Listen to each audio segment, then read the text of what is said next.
A mind coach and NLP practitioner. Welcome, Priyanka. Thank you so much for coming on our show. Thank you, Maria. I'm thrilled to be here this Sunday morning. May I take this opportunity to also say how lovely you look? Thank you. It's very kind of you. Priyanka, you are, besides a mind coach, an NLP practitioner. I think most of us know mind coach a little bit, but NLP practitioner is something I think many of us have not heard. So can you tell us a bit about it? Sure. So NLP stands for Neuro Linguistic Programming. Okay. It was created by Dr. Richard Bandler, and in fact I've been licensed and trained under his academy. All right. NLP works on the presupposition that all the resources, the skills, the talents, the qualities we need to succeed are already lying within us. Okay. You simply need to harness it, tap it, draw it out, or allow yourself to step up to it. How does that work is an NLP coach will show you how to do it.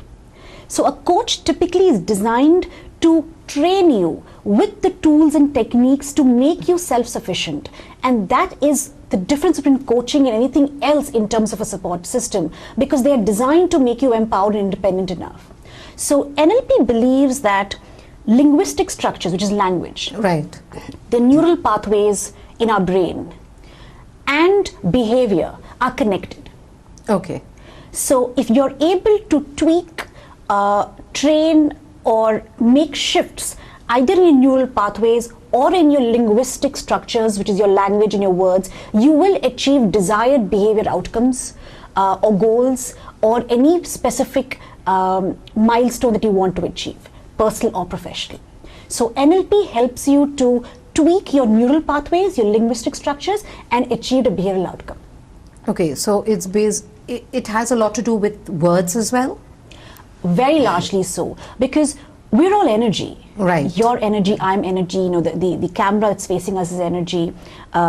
Emotions are energy, feelings are energy, thoughts are energy, words are also energy. So when you're able to shift words, you're able to create shifts in your decisions, your actions, your behavior, and eventually your external environment, because I always tell my clients, your external environment is a reflection of your inner environment.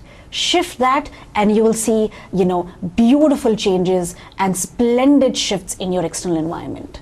And my clients have seen that as well. So it's amazing how that happens. So does mind coaching work along with NLP?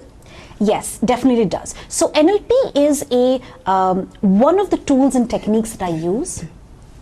I use several tools and techniques. I use subconscious reprogramming, cognitive behavior, NLP, mind coach, energy release,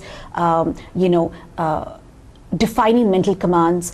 But mind coaching is the umbrella under which NLP is used by me specifically. Okay. So, you know, a lot of people again ask me what is mind coaching. You know, a lot of times they are unsure whether it's counseling or is it therapy. Yes, because that was my next question to you. Yes. What exactly, does a mind coach do, or what exactly is mind coaching all about?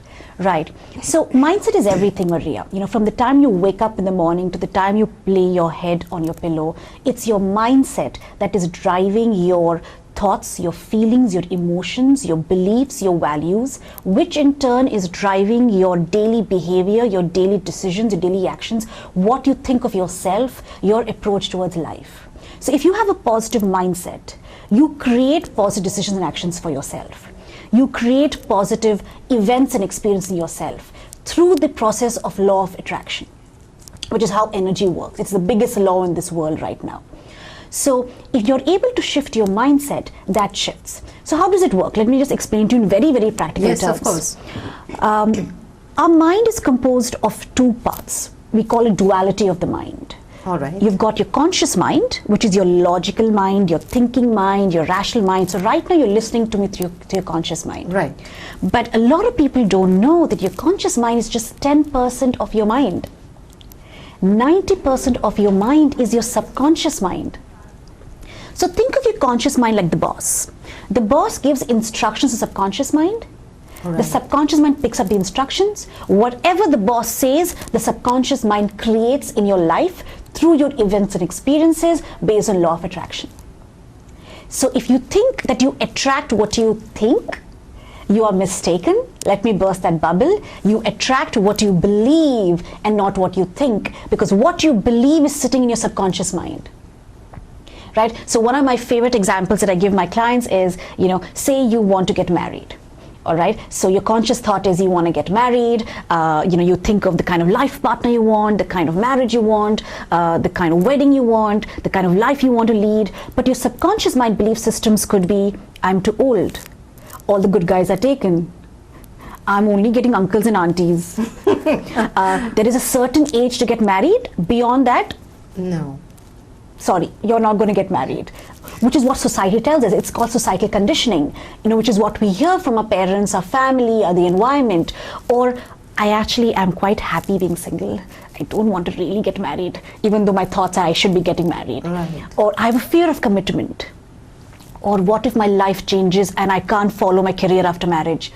So all these belief systems are sitting in your subconscious mind. Some are conscious, some you're not even aware of. Some could be with you for years and decades. I've had clients who have carrying belief systems since childhood, school and college, and they're not even aware of it.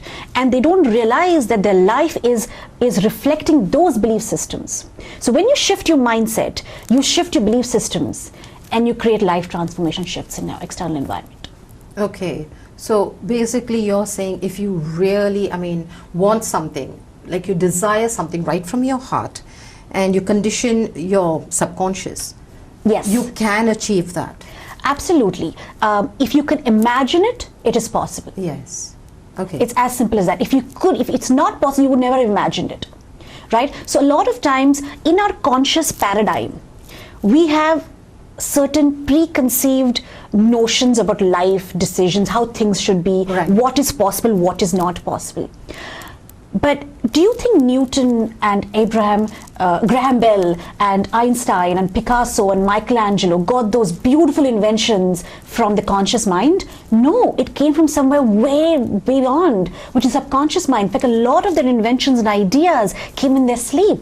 In fact, I think Einstein had something to say about it, that, it's the imagination, it's where you first make it. So whatever you're inventing first comes in the imagination and then it happens actually in reality. Yes. So yes. So when you harness the subconscious mind does not depend on our education. It does not depend on what we're observing in the external environment. It does not even depend on our 5 physical senses. That's your conscious mind. Right. Your conscious mind needs to see, touch, smell, taste, hear to absorb information. Your subconscious mind works way beyond it. So your subconscious mind is this huge collection reservoir of impressions, experiences, knowledge, wisdom since the beginning of time, in the beginning of human life. And it picks up the best solution, the best idea, the best answer, the best invention, and gives it to you. So when you're able to shatter that conscious mind paradigm, that's when synchrodestiny starts happening, serendipity starts happening, opportunities come to you, life starts happening, people come up to you which you never thought is possible. So if you'd asked me when I started studying the mind when I was 21, but I was studying it for my own personal growth and to help me release certain challenges in me. I was very lucky it came to at a very young age. Again, maybe it was destiny that I had to learn it right, because I'm not academically trained to be a mind coach, because you cannot be trained to be a mind coach. There's no school or class or university that teaches you to be a mind coach. So at 21, if you had told me that, Priyanka, you're going to be a mind coach at 33 or 34, I'd be like, you got to be kidding me.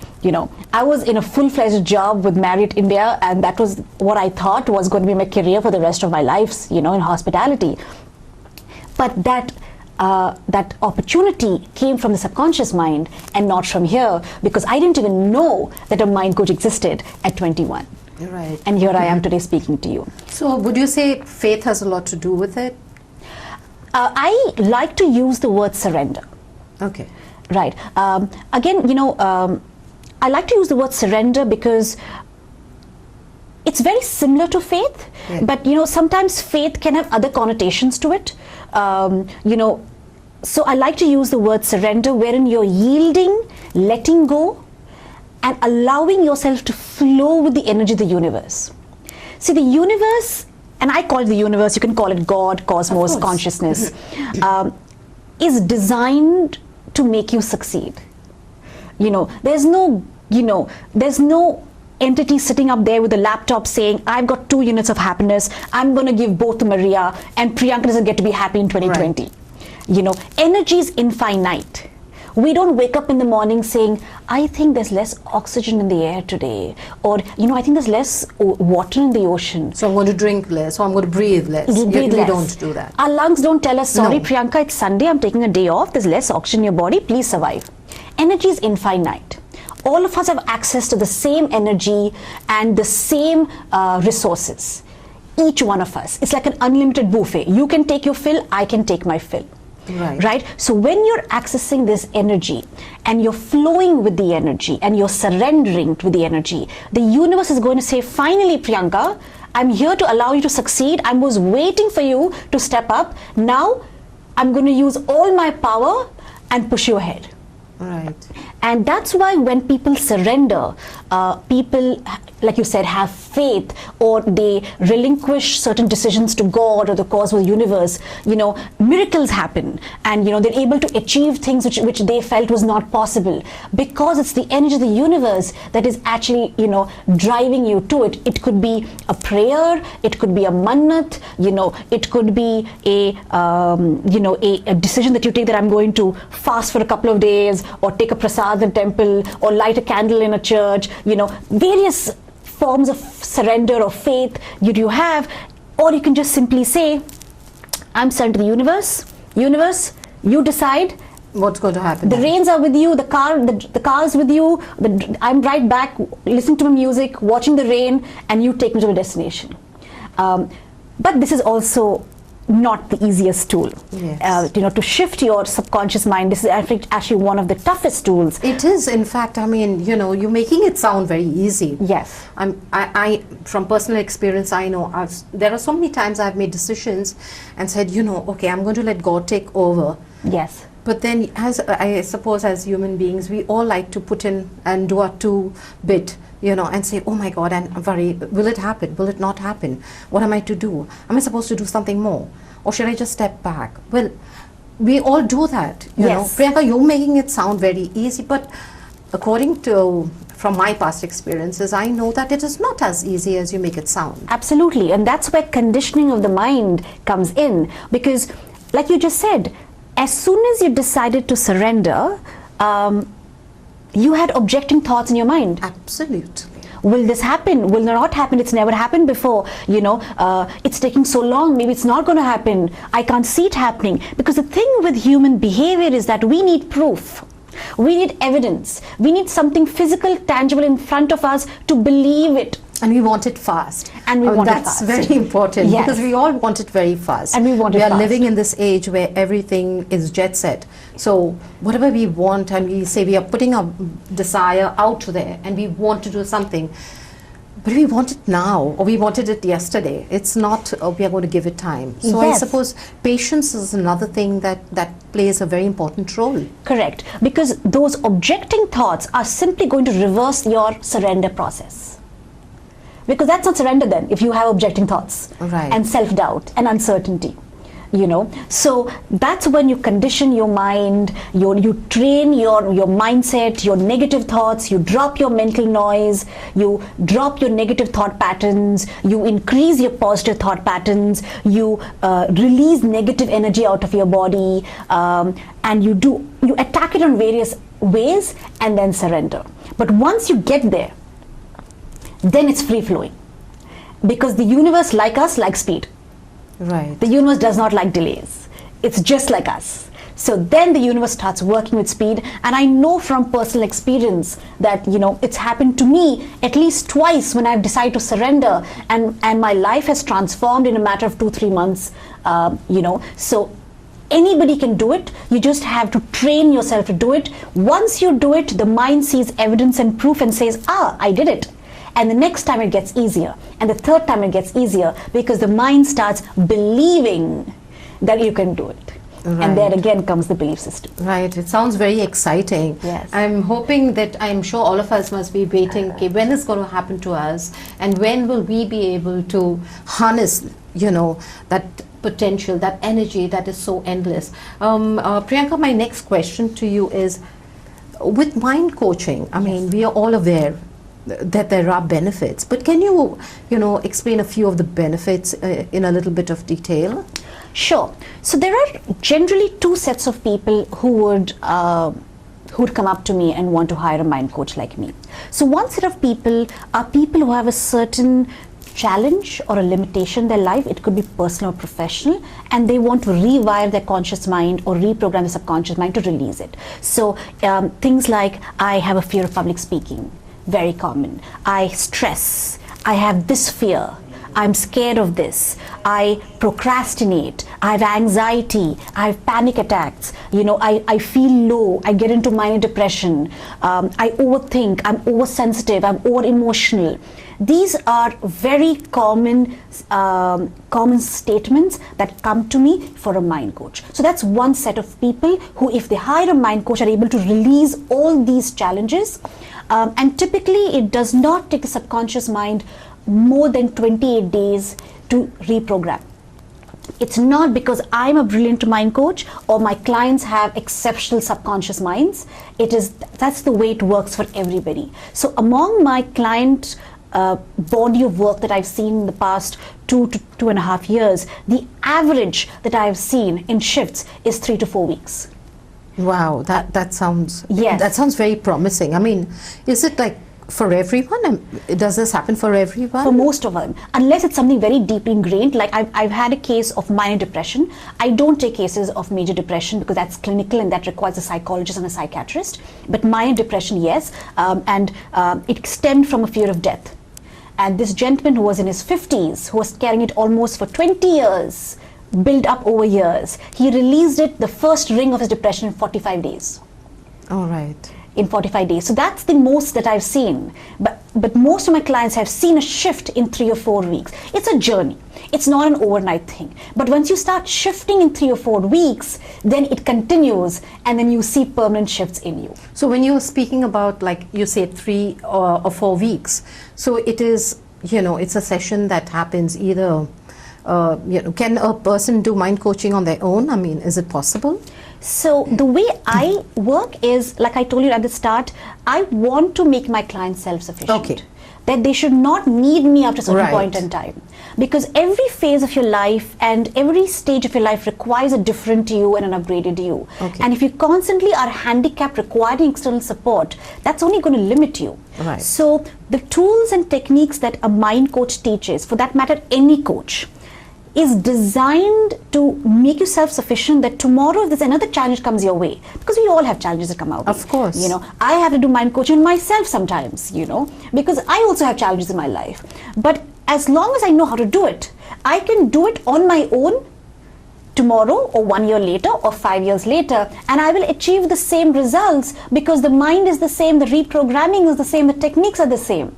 It's not just going to change. the problems are different. Correct. And there are different, techniques, like you said, that for this I will use this technique, or for this I'm going to use that technique. Yes. I'll give you an example. So I had a client of mine in April who had anxiety and stress because of the coronavirus. Of course. This was when it had just come in, and we just had 7 cases in India, in Goa, and then we went to the green zone. So she had, just about 3 to 4 sessions with me, and she shifted, her anxiety dropped, and she was perfectly all right. She went back to work, and things were normal. 2 months later, green zone ended and the cases increased. And somebody came up to her and said that the cases have increased in Goa now, virus is back now. That's power of heterosuggestion, where it comes from the outside, you absorb it and it affects you. Right. And the anxiety popped up again. Now, she didn't have to do a session with me. The techniques she had, she applied it. Within 24 hours, the anxiety dropped, and she sends me a message. The tool that was used was EFT. EFT is magical. So she did it on her own in 24 hours and bounced back. Okay. So basically what you're saying is we can all learn mind coaching. Absolutely. We can do it on our own. I mean, we do not need a crutch of a coach, really, from outside. we can be our own coach? Once the coach teaches you how to How to coach go yourself. about it. Yes, Yeah. then you can, for Okay. sure. All right.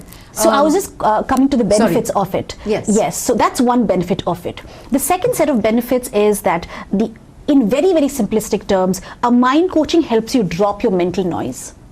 It helps you drop your conscious thought patterns that keep like a tape recorder running in your mind. You don't have control over it because you're a slave to your mind. It helps you reprogram any fears, negative emotions, beliefs that you're carrying inside of you. A lot of us get patterns in our lives. Patterns of experiences that keep repeating. So many times I hear clients saying, I always get clients who cheat me. Or I have trust issues. I always have people who let me down. Or people in relationships, they say, I always attract the same type of relationship or person. Yes. Yes. Why is that happening? That's all energy. That's all frequency. If I'm on 91.9, I'm going to attract only that FM channel. If I have to raise my frequency to another 92.7 to attract a different FM channel. Right? So if the mind coaching also teaches you to shift your frequencies and break those patterns in your life so that you can now start experiencing a different reality. So it works on a conscious mind level, it works on a subconscious mind level, and it works on energy levels. Okay. And that's how you achieve profound results, because you're attacking it at all angles. Okay. It's words, it's thoughts, it's energy, it's beliefs. In all angles, it's attacking it. Right. I wanted to ask you, Yes. as a mind coach, we have mind coaches, we have counselors, and we have other professionals who are there to help us. So what is the difference basically between a mind coach and a counselor?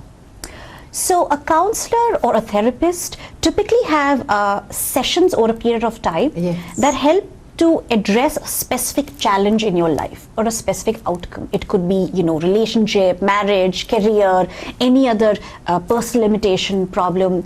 And in the coaching sessions, as you speak, as you go through those sessions, you get relief. Okay. So that's a counselor. A therapist, whether it is a clinical hypnotherapist or a past life regression analyst or a Reiki or other kinds of therapists, they perform a therapy on you, Okay. and in that therapy you get relief. A psychologist typically are those who have a master's in psychology, and most of them also have PhDs. They work. They use both, both the techniques of listening as well as doing a therapy or something on you? Yes, so they are licensed to apply psychological therapy and research-based approaches. Okay. Which they are studied. Right. So, but they largely, which is psychologists or psychiatrists, they work on assessing and making clinical evaluations of mental health and mental illness challenges. Okay. So they usually work in the space of mental health and mental illness. And in their assessment and clinical evaluations and through their research-based approaches, it could be cognitive behavioral therapy, it could be psychotherapy, it could be psychoanalysis. They've got various techniques. They help to fix that mental health and mental illness issue. Okay. So example in point, if a client came to me with, say, bipolar disorder or schizophrenia or clinical depression, a mind coach cannot address this. So I have a duty to transfer these clients to a psychologist or a psychiatrist. To a medical practitioner. A medical practitioner. But so that's a primary difference between a counselor therapy and a psychologist or a psychiatrist. Okay. Can we just go and check some questions? Sure. Okay. There's someone who says cheers, and exactly, so I suppose this is Yuresh Salgaonkar who says I agree. And there is another person, Katie Rao, who says surrender and let go. I do agree, we do need to let go, but then again, as I said, it is not as easy as you make it sound. Yeah. There is a lot of work involved. My next question to you is, these are challenging times. I mean, excuse me, even I think people with a strong, mind find it difficult right now with all the challenges that COVID has brought up. The first thing is the fear, the anxiety, oh my goodness, what's going to happen? What happens if I get that? I don't want to be quarantined. What is it to be quarantined? So what are the other fears that you have handled? What are the fears that are common today? So the topmost challenges that have been coming to me is, number one is stress and anxiety. Yes. It could be virus related, it could be job related, a very big one financial related. Oh yes, of course. And it also could be related to personal challenges at home, because everybody's at home right now in Right. lockdown. So there's a lot of personal friction that's also happening because people are Yes. not used to it. Second one is the fear of failure, a very big one, but that's mostly related to business. Am I going to fail my business? I'm a first-time entrepreneur. I've just started my business. There's no money coming in. There are no clients. How am I going to pay my EMIs, my loans? The fear of failure.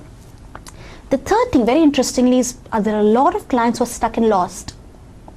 They don't want the lockdown to end because they don't know what they're going to do after lockdown ends. How do I rebuild? How do I restart? I'm feeling stuck. I'm lost. I don't know where to go, and I hope this lockdown does not end. Incredibly, they also have these kind of thoughts because I don't know how to start again. So the fear of uncertainty, the fear of the future, Right. comes from that being stuck and lost. So I also have a lot of students who are my clients who are stuck and lost when it comes to the future. Right. 11th grader, a 12th grader, also I've had in this lockdown at least 4 to 5 students have come to me on this particular element. And then you have overthinking. Very common challenge comes to me. I overthink, I can't control my thoughts, and I'm negative, and because I'm negative, I'm only experiencing negative in my life. But it is a cycle. I mean, with a situation like this, the first thing is the fear of the unknown. What is going to happen tomorrow, day after tomorrow? Yes. Like you rightly said, it's fear, it's anxiety, and it's all to do with the uncertainty. Yes, and let me tell you why your mind fears it. Right. There is a reason to it, and it comes from our tribal programming. So all of us come from tribal roots and tribal structures. Cave age, we were all cavemen, cavewomen, living in caves, in tribes. And at that age, it was very simple. Survival of the fittest was the mantra. So Right. if you were connected to a tribe, you survived. If a tribe rejected you, you would die. Wild beasts would kill you, nature would kill you, or another tribe would kill you because you couldn't protect yourself. Right. So the mind got wired very early in the human evolution to say that connection, or what is familiar or who is familiar, is safe. What is not familiar is unsafe. It's threat, it's death. So the mind got programmed to protect you from what is different, what is unfamiliar, what is change, or something you're not aware of. Now let's move to the contemporary world that we live in today. We no longer live in a world where survival of the fittest is the mantra. That if we leave our homes, we don't know whether we're going to come back in the night or not. Even in this current challenging times, we're going to still come back home. But the mind has not changed. The mind still says familiar is safe, unfamiliar is death and threat. So I'm going to use all my power to protect Priyanka from it. Now do you realize why there is so much of stress and anxiety? Because lockdown is not familiar. Not having money coming in is not familiar. Not being able to go to your business is not familiar. For students, not being able to go to school or colleges is not familiar. Online teaching is not familiar. Online studying is not familiar. The virus is not familiar. Suddenly you're seeing people passing away. That is not familiar. Or falling sick, or Or being falling quarantined. sick, or quarantined. Yes. So the mind is saying, oh no, what's happening? Let me protect Priyanka. And it protects Priyanka by all of these challenges, whether it's stress or anxiety or fear, to protect you from it. Now these are bigger challenges. It can happen even in small habits. How many of us have taken a decision we're going to wake up in the morning and start exercising, and as soon as that alarm rings and we snooze it, the mind gives us every reason not to wake up? Priyanka, Monday, let's do it on Monday. Yes. It's Sunday. It's a weekend. It's a weekend. Let's sleep in. Priyanka, it's raining outside. What are you going to go out and run and walk? Let the monsoons end. Properly, we will start our exercising once gyms open in October. Right. It gives you every reason to protect it. But when you understand this tribal programming, you don't take the mind so seriously. You realize, oh my God, it's only trying to protect me. It's not real.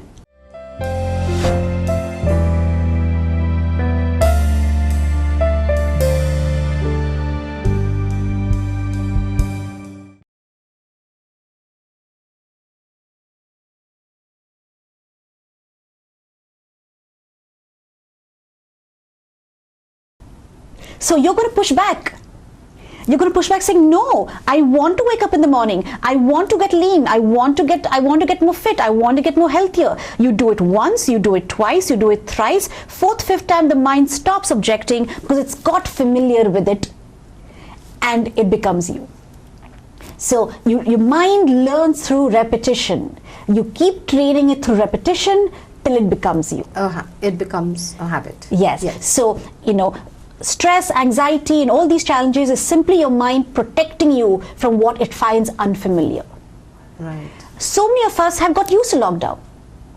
Where I used to do clients in person, all my clients now across India are online. Online coaching was not familiar to me. I resisted it. Yes. And then I had to, that was my own learning curve. That was my own push. And now I'm so comfortable with online coaching that even my clients in Goa meet me online. Right. They don't meet me in person. Right. So a lot of us have got used to the new normal, the new familiar, through repetition. So you can create anything unfamiliar familiar, and the mind will be okay with it. Okay. I don't know, if this is an appropriate question, but for people like who have lost their jobs, and the fear is, how am I going to manage? There is no money coming in. Right. I have a family to feed, and so what would you suggest to these people? Like how should they cope? What should they do? Right. So there are certain factors that are not in our control. Right? So I can't control the external environment. I can't control the companies I'm sending my CV to or I'm getting interviews in. What I can control are my own emotions, my own mindset. And I know that once my mindset shifts, the external will automatically shift. So I'm only going to concentrate on my own mindset, not the external. Because if I start thinking about the external factor which is not in my control, it is going to shatter me. Right? So there are 2-3 ways you can, let's take this example. We will tackle this with words and with energy. Okay, so the words you're going to start using is, I am fearless. I am enough. I can do it. I am enough to get a job. I am fearless. I will get a job. I will get by. I have phenomenal coping skills. Now, why have I used these words? These words are not affirmations.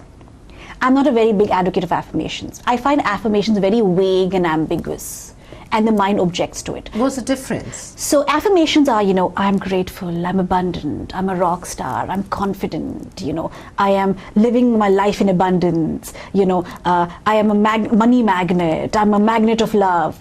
So many of these affirmations work. But a lot of times they don't work, and then you stop saying it. So how are these affirmations different from what you had said?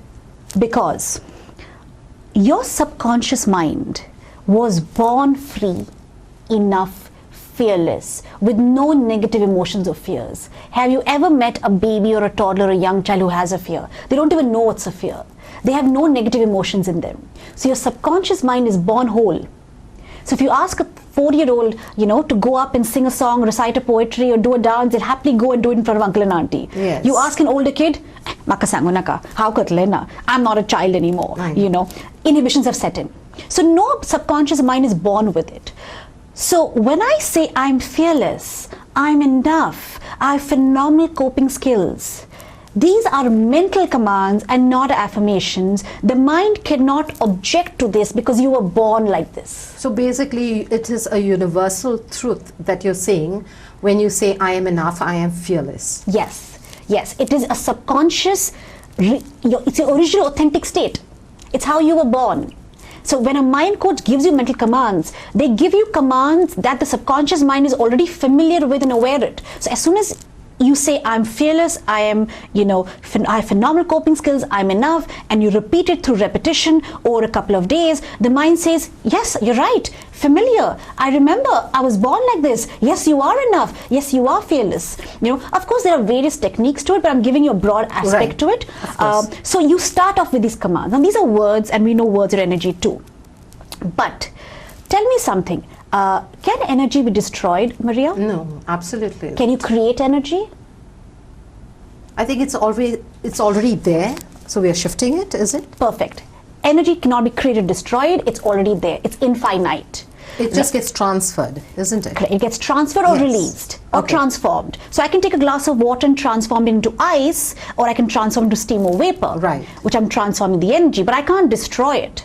Right? I can take a piece of paper and write words in it, and I can transform those words, which are also energy, into flame, fire, smoke. I can transform that, but I can't kill it. So this fear that I won't get a job, this stress, this anxiety is nothing but energy sitting in your body, like a pain body. And it is there. It is there completely, and it's growing. And as you keep feeding, it's growing, because the law of the universe is wherever awareness flows, energy grows. And right now my awareness is completely at this space that I don't have a job. And that energy is growing, and along with it all the fear. So I have to remove that energy too. And one of the most powerful techniques to release energy, which I've used on all my clients and I've used on myself for 10 years, is emotional freedom technique. It is an international technique. In fact, in America, it's taught in schools to help children learn how to regulate and release negative emotions. While there is a process to it, a very simple takeaway that I can give you right now is EFT basically operates on the presumption that you have certain energy points in you. They're called energy medians. That when you start tapping on them, they start activating the energy fields and releasing it. Okay, it is extremely powerful. So one of the energy points is the knuckle jaw point right here. It's a very strong energy median. If I start tapping on it and I give commands, it will start releasing that energy. So example in point, I had a client of mine who had this fear of losing his job. And of course there was a root to it, but he shifted so many jobs that this fear had stepped into him. So even if he was doing well, there was always this fear that I will get a pink slip. So example in point, he would start doing, release this fear of losing my job, release the fear of losing my job, release anxiety, release stress, release the fear of failure, release the fear of failure, release the fear of no job, release the fear of no job. And how long do you need to do this? You can do it as many times you wish. Of course, there are certain times to do it when the subconscious mind is the most active, which are fertile times. But you can do it any time nowadays. There are no side effects, and why I love EFTs, you don't pay anybody to get it done. It's free of cost. It's extremely powerful. You can teach it to other people, and it permanently releases energy. I'm emphasizing the word permanently. So all the clients that I've had have used EFT to release it. This is just one of the simple techniques you can use. It's called energy EFT, emotional freedom technique. Emotional. Yes. Why I've shared this particular technique with you is this I can do even in public. Yes. I could be right now sitting in chatting with you, and I could be doing EFT and nobody would even know. Right. You know, I've had clients who have been in a meeting and they've kept this under their table and they're doing EFT to release certain emotion they're feeling right now in the meeting. Or they just excuse themselves, go into the washroom, do EFT and come back. So if there is somebody out there who has a fear of unemployment, or I don't have a job and all of that, first thing is I'm enough. Second is I'm fearless. Third is I have phenomenal coping skills. The mind learns through repetition. So start this in the morning, during the day whenever you wish, at night before you go to bed. Remember, your subconscious mind is active and dominant when you're sleeping. So it's still working when you're sleeping. So if you do it before you go to bed, it's still reprogramming you. And you can do this EFT. Whatever fear you're feeling, write it down and do it. The mind is extremely intelligent. It knows exactly what you're releasing, but be specific. Don't say release fear. The mind will be confused. What fear are you talking about? Release the fear of unemployment, release stress, release anxiety, release financial stress, release fear of not getting a job, release the fear of unemployment. Whatever it is, be specific. The mind is supremely intelligent. It will pick it up and it'll start releasing. That's amazing. I do EFT every day. Maybe I should start right now. Okay, we go. That's really, Priyanka, I think all of our viewers are, I'm sure, you know, after you've heard Priyanka telling you the technique and, you know, giving you tips on it, you can start using it. And do let us know if it has worked for you. We will give you our email address later. Your comments, your suggestions are most welcome. And Priyanka, to the next question.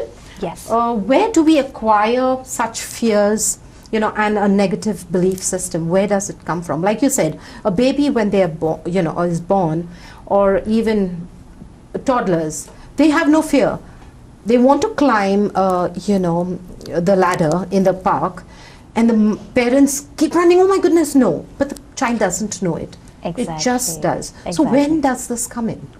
I love this question. It really breaks a lot of myths that people have. So most of us acquire our belief systems, the good and the bad, Right. in childhood, typically between the age of 7 and 14.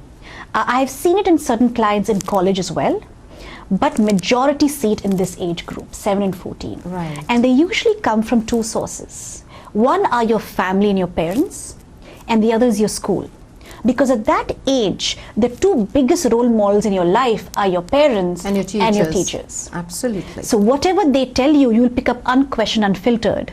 So if my mom told me when I was young that we are vegetarian, I'm not going to counter and say, why are we vegetarian? We are Goans, we should be eating seafood. I will say, okay. And I live my life as a vegetarian. And if somebody asks me why vegetarian, we are born vegetarian, my family is vegetarian. I won't really have an answer. So our parents and our school have a very strong influence on us. I'll give you an example. So I have a client of mine who is in Hyderabad, and she's a doctor, and she was struggling with weight gain for 10 years. And she acquired this belief in somewhere between 10 and 15, when her family would tell her, your arms are looking so big, your thighs are looking so big, stop eating so much, you're putting on weight, you're looking fat. She never believed she was fat till she was told she was fat. Right. And the thing with belief systems is, you first make them and then they make you. They become you. And then she struggled with it for 10 years. I have another client of mine who is an engineer in Bangalore, whose parents would tell him as a young child, "Tum chup beto, tujhe kuch nahi pata, don't talk in front of adults, you know, you're too young, you know, you don't know anything." And he developed a belief system that his opinions don't matter, that he doesn't matter, that his views don't matter. Until he reached his 20s and he was in an IT company, he couldn't even express to his boss that he deserved a pay rise or a promotion because of that belief system. So we acquire it in childhood from our schooling and our parents, and then our deepest belief systems get built, and our daily behavior as we grow older comes from there. So if you have a fear of public speaking, it's possible that somebody laughed at you on stage in school and it's set in there. You know, if you have fear of failure, maybe you saw scarcity of money growing up in your family, and hard times and financially struggling times, and that fear of failure set in you. Right. If you have a fear of losing loved ones, it's possible that you saw death or you faced death. I have a beautiful example here. I had a 49-year-old client in Mumbai who was working for a company, and when he was very young, his grandmother, he heard her telling someone that his mom is an orphan. And it hit him. What if I become an orphan? What if I lose my parents? And it started building in him. Right. And unfortunately, when he turned 12, he lost his dad. And that belief system got reaffirmed. Right. And that fear of losing his mother stayed with him till she passed away, even when he was an adult. And then it transferred to his wife and son.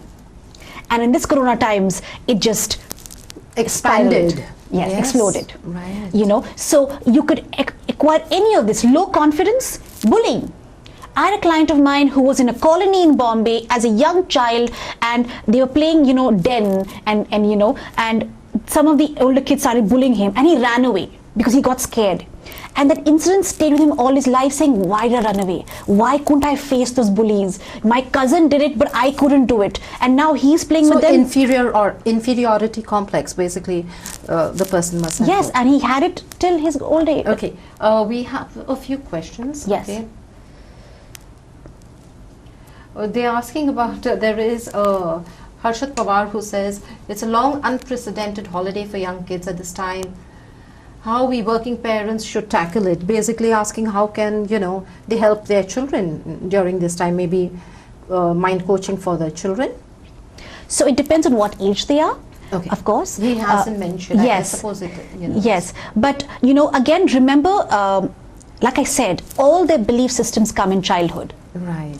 You know, so as a parent right now, the biggest power you have right now is to put in that belief system in them that they are still fine, that things will change in a few months, you're going to go back to school, you can learn through other channels, online teaching is effective, even if you can study for 2-3 hours, it's fine. Absolutely. It's perfectly all right even if you do for 2-3 hours. Put a schedule in place for them, make a routine in place for them. So remember the mind is familiar with school, it's familiar with 8 to 1, right. It's familiar with a timetable, it's familiar with periods. Create that for them, because that's what their mind is familiar with. So create a timetable for them, saying, this hour you're going to study geography, this hour history, this hour science, and we're just going to do 3 subjects a day. Tomorrow we're going to do this subject, either it's through their school or through Byju's, which I believe a lot of students are studying yes. through, or what other channel you go through. Give the mind what it's familiar with. But most important, tell them that they're doing brilliantly, that they're doing well. And it's going to be fine. It's going to be fine. I think they need a lot of reassurance. Yes. And I've noticed another thing is, I've noticed it, that many adults speak very freely in front of their children, little realizing that their children are absorbing so much. Yes. And when they keep complaining, I think it's natural right now. I think it's the new norm to talk about it and to complain and say, my life has come to a standstill. Everything has, gone for a toss, and life is so difficult right now. And the children are absorbing it, and they're learning that, and they're putting it into their own belief system. Am I right? Very, very true. And that's happening for personal relationships, that's happening for professional reasons, that's happening for, what they see in the society, right. Which is why parents have to be so careful of the words you use, which is why children of broken homes are so scarred, because they have seen so much and that has become them, and they believe that they will also attract that in their lives, not realizing that everybody's journey is different, that everybody's path is different. You don't need to attract what your parents attracted or what your family attracted or what your ancestors have attracted. So you'd be so careful of the words you use. Even sometimes we don't like a relative or we don't like a family member and we make comments, and the child responds exactly that way in the presence of that family member without even the child realizing it. Right. That's so true. A lot of times parents put down the school and teachers in front of the students. Yes. Oh, this is a useless school, or the teachers are useless. Imagine what the child is going to feel when they go back to the school, that I'm going to a useless school. And imagine what that's going to do to the confidence of the child, that if I'm going to a useless school, I'm also useless. Right. You don't know how belief systems, the tributaries grow. So parents have to be so careful of the words you use, because it's sculpting their deepest belief systems. It is.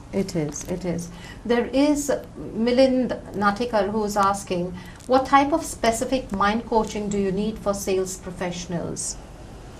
For sales professionals, from what I've seen, is they could have a fear of targets. Right. They could have low confidence when it comes to pitching in their sales to clients. They could have inferiority compared to their colleagues who are doing well. Better than them, yeah. Yes. Or they could just simply feel that I'm not enough to get promoted. I'm not enough to meet my targets. I'm not good enough to, grow in the company. This is all that I can do. I can't do more than this. Yeah. So what kind of training would you recommend for the them? Same thing. They need to tackle it on an energy level where they release the existing energies. Release the negative energy. Rewire it.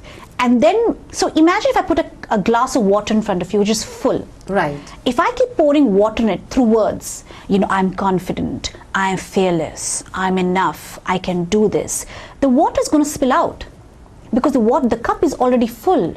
I need to release some of the water, create space for the new water, and then the shift starts happening. So that's exactly. So you're saying, when you're talking about the water, it represents the negative thoughts, the negative ideas that we already have within us. Which needs to be released simultaneously to the Okay. commands come in. So then you can put in the positive thoughts. Correct. And it makes it more effective then. Exactly. Right. Exactly. Right. Milinda, I hope, she has helped you with your question.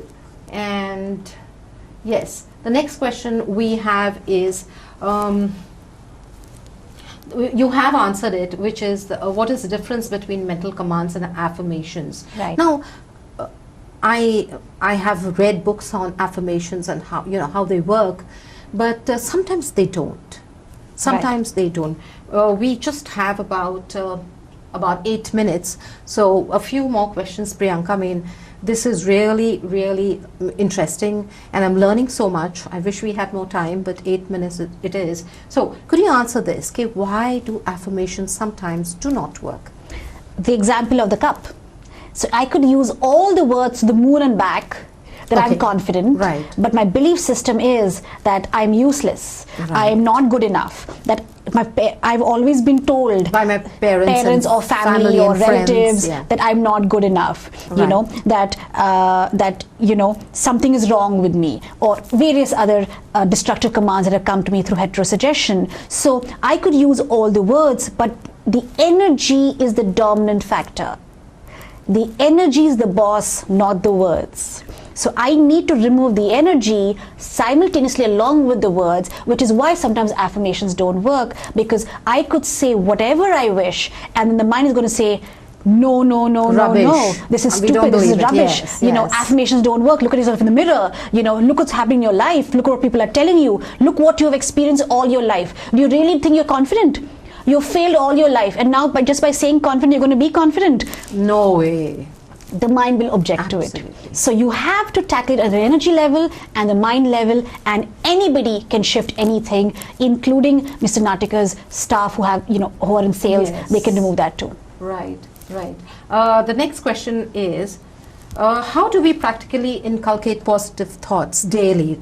You know, it's like you said, it's a work in progress. It's not like a magic pill that you do it for a week and it's done. It's not like that. Right. So how do we do that?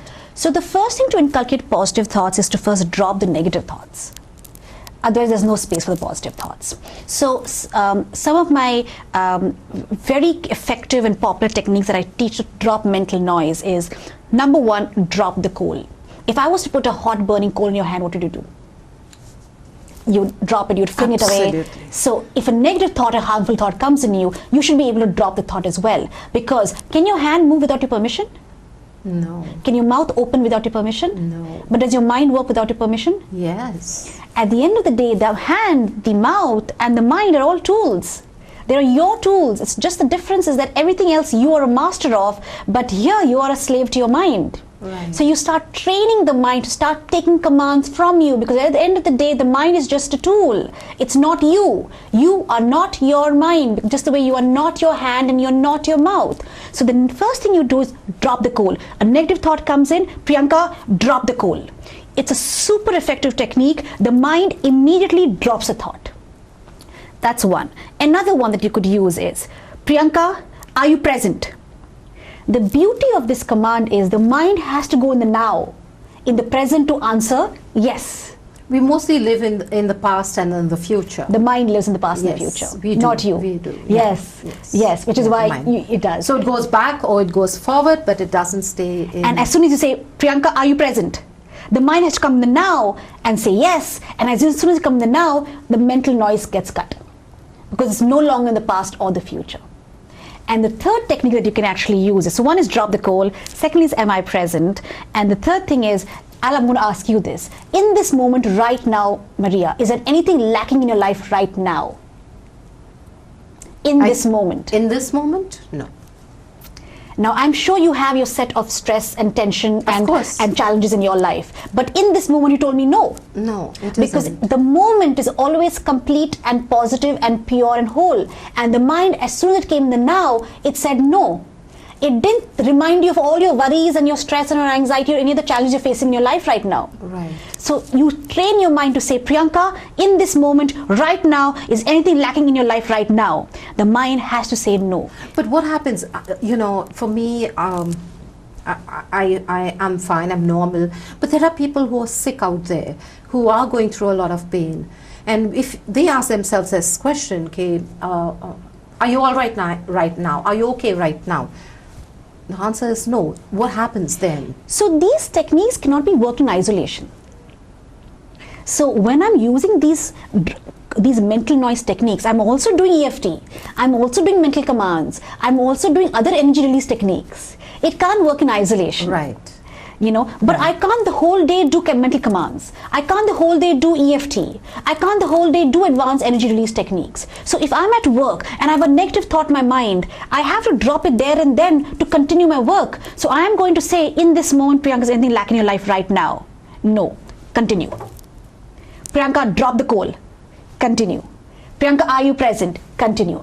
It's not a solution, but you're tackling it from various techniques, but it's one of the ways to drop your mental noise in the now, right now. Right, right. So like you said, it is not just one thing that, you know, will help you to control your mind or gain some control over your mind, but there are various techniques that you can do it. And I think we just have one or two more. How do we block negative thoughts? Is that, you know, what you've just spoken about? Yes, you could do that. Okay. Yes. All right. And the next one is, how can we stop overthinking? Right. So overthinking, again, you can use 3 ways to do this. Number 1, release overthinking. Again, overthinking is energy. So when you're overthinking, what is it that there you and know, then that you release need to say? overthinking, release overthinking, release overthinking, release overthinking. You can do it right there and then, but you have to add to it. So you're going to use your mental noise techniques that, you know, drop the call, am I present? There are a few others, but these are the simplest ones I could share right now with you. And you could use words, you know, as well, mental commands that, you know, Priyanka, let's continue. Let's continue what we're doing. It's fine. I'm fearless. I'm enough. You know, the universe has my back. I'm going to do this. I'm fearless. I have phenomenal coping skills. I'm enough. You use the words. You do your EFT. You drop your mental noise. So you have to tackle in various ways. The mind learns repetition. You train the mind. It starts dropping the overthinking. It drops the energy. It drops the negative thoughts. And it won't take much time. It, like I said, it reprogresses within 3 or 4 weeks. You will see a change for sure. Thank you. I'm sure we are all going to be using that. And for students, just last question. Yes. For students out there, how can they deal with stress of studies? We just have like a minute, less than a minute. Okay. So I've removed fear of exams in students in 2 weeks. Because students are very easy to reprogram. Because they're carrying less baggage than you and me. So can you give us Number a short 1, technique? release the fear of exams, or it's tension or stress, whatever it is, use your EFT right there and then. Use the command, I am fearless. Right. For a student, that's enough. Okay. All right. In the morning, in the evening, before you go to bed, and when you're actually feeling that fear, release fear of exam, release fear of exams. Right. And I'm fearless is enough. And I can't wait to see how that works for all the students listening to me. I know, we are waiting to hear from you. We would love to hear if this technique that Priyanka shared with us helps you. We also, again, would like to know, you know, if you have any suggestions, any ideas, we would love to hear from you. Our email address will be given to you a little later. But for now, thank you so much for joining us, and we hope to see you soon. Till then, you know, stay safe, stay happy. And Priyanka, thanks so much. I'm sure we've all learned so much, and we'd love to see you again. I'm sure our viewers agree with me. So till then, thank you and bye-bye. Thank you to all the viewers as well.